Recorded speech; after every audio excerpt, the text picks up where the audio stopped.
en détention conformément à l'article 60 alinéa 3 du statut, Chambre de déterminer si les circonstances ont changé pour justifier que l'on revienne sur une décision précédente de maintien en détention plutôt que de se pencher de nouveau sur chaque facteur qui sous-tend la décision de maintien en détention pour déterminer si chacun de ces facteurs a changé. Sur cette base, la Chambre d'appel conclut que la Chambre préliminaire n'a pas commis d'erreur en concluant que les circonstances n'avaient pas évolué en ce qui concerne l'existence des circonstances qui justifient le maintien en décision en vertu de l'article 58.1 B petit I à petit 3. Aussi, ce moyen d'appel est rejeté. Troisième et sixième moyen d'appel. Le troisième moyen d'appel de M. Gbagbo est que la Chambre préliminaire a commis une erreur de droit en négligeant d'évaluer la valeur probante du rapport final rédigé par le groupe d'experts sur la Côte d'Ivoire, malgré la demande de M. Gbagbo. Et son sixième moyen d'appel est que la Chambre préliminaire aurait commis une erreur de fait en se basant sur les conclusions de ce rapport final, bien qu'il avait remis en question la valeur probante de ce rapport. Étant donné que ces deux moyens d'appel se chevauchent, la Chambre d'appel les traitera ensemble. En ce qui concerne le troisième moyen d'appel, la Chambre d'appel considère qu'étant donné que M. Gbagbo fait valoir que la Chambre préliminaire aurait dû réexaminer ses constatations qui étaient basées sur le rapport intermédiaire du groupe d'experts, les arguments de M. Gbagbo devant la Chambre préliminaire ne contenaient pas de nouveaux éléments de preuve dont il parle maintenant en appel. Devant la Chambre préliminaire, il a plutôt soulevé un certain nombre d'arguments qui contestent de façon générale la qualité et la fiabilité des travaux du groupe d'experts.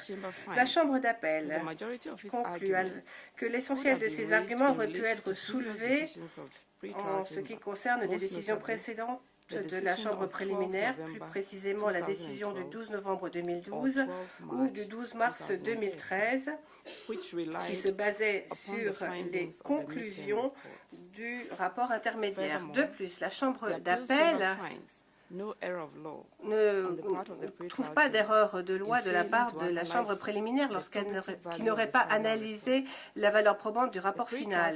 La Chambre préliminaire a en fait pris en compte les facteurs qui auraient pu avoir un impact sur la fiabilité du rapport final en ce qui concerne les normes applicables lui permettant d'évaluer les éléments de preuve qui lui sont présentés. De ce fait, le troisième moyen d'appel est rejeté.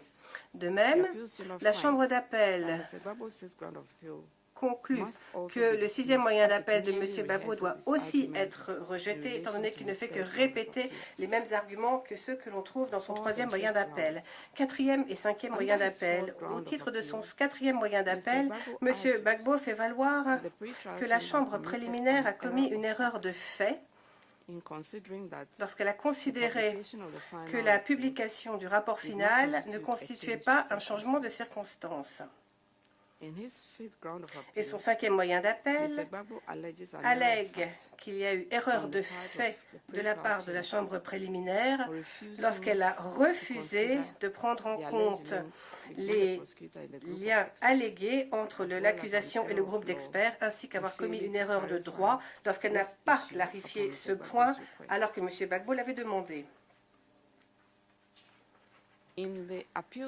La Chambre d'appel considère que la simple publication du rapport final ne peut pas étayer l'existence d'un changement de circonstance. Ce n'est ce que les faits qui sont contenus dans le rapport qui pourraient être un changement de circonstance qui aurait un impact sur les facteurs requérant une détention.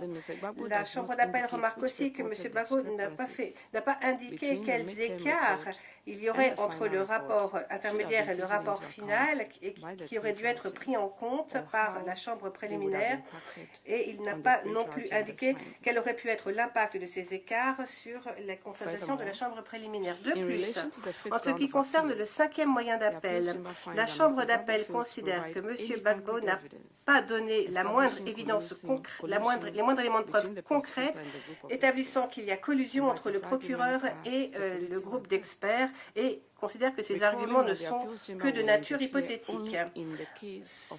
Étant donné que la Chambre d'appel ne s'ingère que lorsqu'il y a erreur manifeste, la Chambre d'appel considère qu'il n'y a pas eu ce type d'erreur et de ce fait, les 4e et 5e moyens d'appel sont rejetés. 7e moyen d'appel. Le 7e moyen d'appel de M. Gbagbo est que la Chambre préliminaire a commis une erreur de droit en concluant sans fournir de motivation que M. Gbagbo pouvait avoir accès à des fonds. Dans son document à l'appui de l'appel, M. Gbagbo fait valoir qu'il n'a à l'heure actuelle que 2 comptes en banque et qu'il n'a absolument aucun autre compte en banque. Aucun autre compte en banque n'existe. Et selon lui, la Chambre préliminaire a totalement négligé ce fait. Il a aussi fait valoir qu'il est impossible pour lui de prouver que des comptes gelés existent. Donc, les risques identifiés par la Chambre préliminaire, selon lesquels il aurait accès à d'autres comptes ou à des comptes cachés, tout ceci est basé sur des hypothèses et rien que des hypothèses, ce qui fait que M. Gbagbo ne peut absolument pas prouver qu'il y a eu changement de circonstances. La Chambre d'appel remarque que M. Gbagbo n'allègue pas qu'il y ait erreur de fait en ce qui concerne son accès à des fonds. Il fait valoir qu'il y a eu erreur de droit parce que la Chambre préliminaire n'a pas motivé sa constatation. Mais d'après la jurisprudence de la Chambre d'appel, il n'y a pas besoin de motiver ou de réexaminer à nouveau les moyens de détention lorsqu'il n'y a pas de changement de circonstances. De ce fait, il s'ensuit qu'il faudrait établir qu'il y avait un changement de circonstances en ce qui concerne la situation financière de M. Gbagbo pour étayer la soi-disant erreur de droit. Et de ce fait, étant donné qu'il n'y a pas eu d'informations supplémentaires à l'heure actuelle, depuis la décision du 13 juillet 2013 concernant des comptes en banque qui n'auraient pas été gelés, la Chambre d'appel rejette le 7e moyen d'appel de M. Gbagbo. 8e moyen d'appel. Le 8e moyen d'appel de M. Gbagbo est le suivant. La Chambre préliminaire aurait commis une erreur de fait lorsqu'elle aurait décidé qu'il existe un réseau de sympathisants pro-Gbagbo.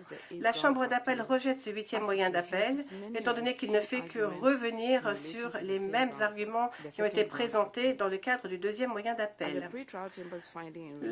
En ce qui concerne la constatation de la Chambre préliminaire concernant l'existence d'un réseau pro-Gbagbo, il était basé sur des constatations trouvées dans le rapport final et non dans le rapport intermédiaire comme M.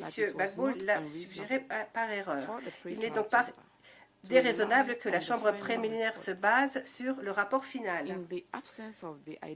Étant donné qu'il n'y a pas eu d'identification d'erreur manifeste, étant donné qu'il s'agit uniquement d'un simple désaccord entre l'appelant et la Chambre, ce qui n'est pas suffisant pour établir qu'il y a eu erreur manifeste, la Chambre préliminaire, d'après la Chambre d'appel, n'a pas fait d'erreur en constatant qu'il existe bien un réseau de sympathisants pro-Gbagbo. 9e moyen d'appel. Le 9e moyen d'appel de M. Gbagbo est que la Chambre préliminaire a commis une erreur de droit en ne prenant pas en compte sa santé lorsqu'elle a évalué s'il fallait qu'il reste en détention. Dans son appel, M. Gbagbo allègue que la Chambre préliminaire a fait une erreur lorsqu'elle n'a pas pris en compte le passage du temps en tant que tel et la nature évolutive de la maladie de M. Gbagbo, qui, d'après la défense, constitue un changement de circonstance qui a un impact sur le besoin de le garder en détention. À cet égard, la Chambre d'appel remarque que la Chambre préliminaire n'a pas discuté des arguments même de M. Gbagbo sur le fond, mais n'a fait que remarquer que les arguments de M. Gbagbo répètent ce qu'il avait déjà dit et donc ne constitue pas une nouvelle circonstance. La Chambre d'appel ne voit aucune erreur dans le traitement qu'a fait la Chambre préliminaire de ces soi-disant circonstances. Les références de M. Gbagbo au rapport d'expert médical ne constituent pas une nouvelle circonstance, étant donné qu'ils avaient déjà été évalués par la Chambre préliminaire. Étant donné qu'il n'y a pas d'éléments de preuve permettant d'essayer ces affirmations, la Chambre préliminaire ne peut pas être en faute pour avoir rejeté les arguments de M. Gbagbo qui n'étaient que redondants. De ce fait, ce moyen d'appel est rejeté. 10e moyen d'appel.